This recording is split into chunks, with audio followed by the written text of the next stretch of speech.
मुझे लगता है इस मूर्ति में कोई काला जादू है। आप जल्दी से उठाकर इसे बाहर फेंक दो। तब श्यामा कहता है, कैसा काला जादू? मैंने कल ही इस मूर्ति को बनाया था। मुझे लगता है भगवान ने हमारी पुकार सुन ली। मथुरा वृंदावन के पास एक छोटा सा गांव था जहां सभी लोग खुशी खुशी रहते थे। गांव के ज्यादातर लोग किसान थे। गांव के अंदर कुछ ग्वाले भी रहते थे। सभी ग्वालों ने ज्यादातर भैंस पाल रखी थी। गांव में बस एक दो ग्वालों के पास ही गाय थी। हर कोई अपने अपने काम में व्यस्त रहता था। उसी गांव में एक गरीब मूर्तिकार रहता था। उसका नाम श्यामा था। वो बहुत ही सुंदर मूर्ति बनाता था, लेकिन गांव में कोई भी उसकी मूर्ति नहीं खरीदता था। उसकी पत्नी एक पैर से लंगड़ी थी और उनके 2 बच्चे भी थे। पत्नी का नाम कलावती और बड़े बेटे का नाम सोनू और छोटे बेटे का नाम कन्हैया था। वो गरीब मूर्तिकार भगवान कन्हैया का बहुत बड़ा भक्त था और अक्सर उन्हीं की मूर्तियां बनाता रहता था। पर वो मूर्तिकार हमेशा से गरीब नहीं था। बहुत सालों पहले सभी लोग उसकी मूर्तियां खरीदते थे और उसका खर्चा पानी चल जाता था। लेकिन समय के साथ साथ उसका धंधा पानी धीमा पड़ता गया और घर में पैसों की दिक्कत होने लगी। एक दिन शाम होते ही वो मूर्तिकार अपने घर पहुंचता है और घर के बाहर से आवाज लगाता है, कलावती, ओ कलावती, जरा बाहर तो आना, ये सामान अंदर रखवाना है। अपने पति की आवाज सुनते ही कलावती एक लाठी का सहारा लेकर तुरंत बाहर आती है और टोकरी में रखी सारी मूर्तियां देखकर निराश होते हुए अपने पति से कहती है, ये क्या, आज भी सारी मूर्तियां वापस ले आए तुम? तब मूर्तिकार श्यामा कहता है, अब मैं क्या करूं कलावती, गांव का एक भी आदमी मूर्ति नहीं खरीदता। तब कलावती थोड़ी तेज आवाज में कहती है, कोई तुम्हारी मूर्तियां क्यों खरीदेगा? सालों से एक जैसी मूर्तियां बना रहे हो।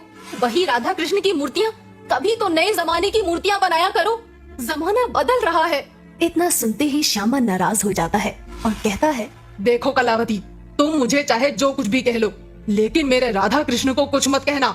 इतना सुनते ही कलावती मुंह फुलाकर अंदर चली जाती है और घर के अंदर रखी राधा कृष्ण की मूर्ति के सामने खड़ी होकर कहती है, सुना है तुम सबकी सुनते हो, तो फिर हमारी क्यों नहीं सुनते? मेरे पति कितने सालों से तुम्हारी भक्ति कर रहे हैं और बदले में उन्हें क्या मिला? वही गरीबी, वही रोज रोज की तकलीफें। कलावती जब कभी भी दुखी या परेशान हो जाती थी तो इसी तरह राधा कृष्ण की मूर्ति के सामने बड़बड़ाने लगती थी। उसका मायका मथुरा में था और वो भी बचपन से भगवान राधा कृष्ण की भक्त थी। लेकिन समय के साथ साथ गरीबी के कारण उसका भगवान से भरोसा उठ गया। थोड़ी देर बाद रात हो जाती है। कलावती और उसके दोनों बच्चे सो जाते हैं, लेकिन श्यामा अभी भी जाग रहा था और उसे अपने वो दिन याद आ रहे थे जब पूरे गांव में उसकी मूर्तियां बहुत ही प्रसिद्ध हुआ करती थी। उसकी मूर्तियां खरीदने दूसरे गांव से भी लोग आया करते थे। उसका बड़ा बेटा सोनू 2 साल का हो गया था और कलावती गर्भवती थी। अचानक एक रात कलावती के पेट में तेज दर्द होता है और वो चिल्लाने लगती है। श्यामा तुरंत जाग जाता है और कलावती से कहता है, क्या हुआ, क्या हुआ कलावती, इतना क्यों चिल्ला रही हो? तब कलावती दर्द से कराहते हुए कहती है, पेट में बहुत तेज दर्द हो रहा है। लगता है बच्चा पैदा होने वाला है। तुम जल्दी से जाकर बूढ़ी काकी को बुला लाओ। श्यामा तुरंत छाता लेकर दौड़ता हुआ बूढ़ी काकी के घर की तरफ निकल पड़ता है। उस रात बहुत जोरों की बारिश हो रही थी और बादल गरज रहे थे।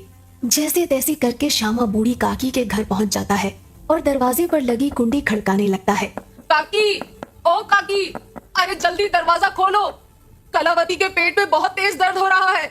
इतना सुनते ही बूढ़ी काकी तुरंत दरवाजा खोलती हैं और इसके बाद बूढ़ी काकी श्यामा के साथ उसके घर की तरफ निकल पड़ती हैं। बूढ़ी काकी पूरी रात कलावती की देखभाल करती हैं और उसी रात कलावती एक लड़के को जन्म देती है। श्यामा अपने दूसरे बेटे का नाम कन्हैया रखता है क्योंकि उसे भगवान कन्हैया पर बहुत विश्वास था।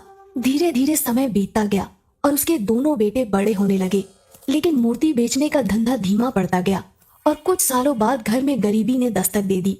इतना सोचते हुए श्यामा को नींद आ जाती है। अगली सुबह होते ही श्यामा तैयार होकर अपनी मूर्तियों की टोकरी उठाता है और मूर्तियां बेचने बाजार की तरफ निकल जाता है।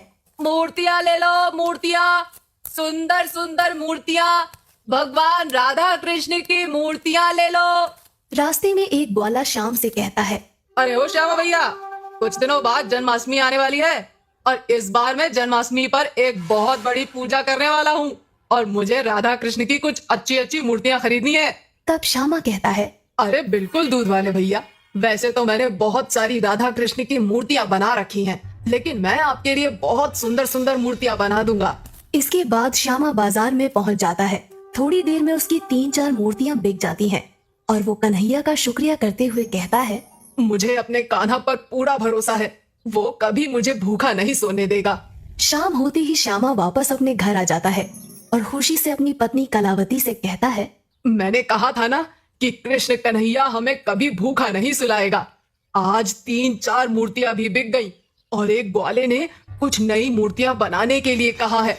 लगता है हमारी गरीबी के दिन जाने वाले हैं।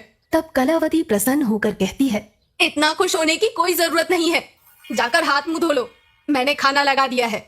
इतना सुनकर श्यामा मन ही मन मुस्कुराने लगता है। वो जानता था कि उसकी पत्नी कलावती उससे बहुत प्यार करती है। अगले दिन से श्यामा राधा कृष्ण की नई मूर्तियां बनाने में जुट जाता है और अपने बड़े बेटे सोनू से कहता है, बेटा, जन्माष्टमी आने वाली है, इसलिए मैं नई नई मूर्तियां बनाने में व्यस्त हूँ। तुम बाजार जाकर ये मूर्तियां बेच आओ, इससे कुछ पैसे मिल जाएंगे। सोनू मूर्तियों वाली टोकरी अपने सिर पर उठाता है और बाजार की तरफ निकल पड़ता है। श्यामा आज बहुत खुश था और वो पूरे दिन केवल राधा कृष्ण की एक मूर्ति बनाने में गुजार देता है। श्यामा मूर्ति बनाने के बाद उसे घर के आंगन में रख देता है। अगली सुबह जब सभी लोग घर के आंगन में देखते हैं तो राधा कृष्ण की मूर्ति के पास बहुत सारे पैसे रखे हुए थे। राधा कृष्ण की मूर्ति के पास इतने सारे पैसे देखकर कलावती हैरान रह जाती है और श्यामा से कहती है, मुझे लगता है इस मूर्ति में कोई काला जादू है, आप जल्दी से उठाकर इसे बाहर फेंक दो। तब श्यामा कहता है, कैसा काला जादू? मैंने कल ही इस मूर्ति को बनाया था। मुझे लगता है भगवान ने हमारी पुकार सुन ली। इसके बाद श्यामा सारे पैसे उठा लेता है और मूर्ति को घर के अंदर एक सुरक्षित जगह पर रख देता है। उस दिन के बाद हर रोज जब भी श्यामा और उसका परिवार सुबह सोकर उठते थे तो उस मूर्ति के पास बहुत सारे पैसे रखे होते थे। इस तरह थोड़े ही दिनों में वो लोग बहुत अमीर हो गए। लेकिन श्यामा ने अपना मूर्ति बनाने का काम नहीं छोड़ा और धीरे धीरे श्यामा ने एक बहुत बड़ी मूर्तियों की दुकान खोल ली। एक दिन दुकान पर वही ग्वाला आता है जिसने श्याम से मूर्तियां बनाने के लिए कहा था। अरे श्यामा भैया, तुमने तो मूर्तियां बना बनाकर बहुत तरक्की कर ली। तब श्यामा कहता है, अरे भैया, सब ऊपर वाले की मेहरबानी है। इसके बाद वो ग्वाला मूर्तियां खरीद कर चला जाता है क्योंकि अगले ही दिन जन्माष्टमी थी। राधा कृष्ण की मूर्ति के जादुई पैसे के कारण उस गरीब मूर्ति वाले श्यामा के पास बहुत सारी धन संपत्ति आ चुकी थी और इस तरह से श्यामा अपने परिवार के साथ धूमधाम से जन्माष्टमी मनाता है।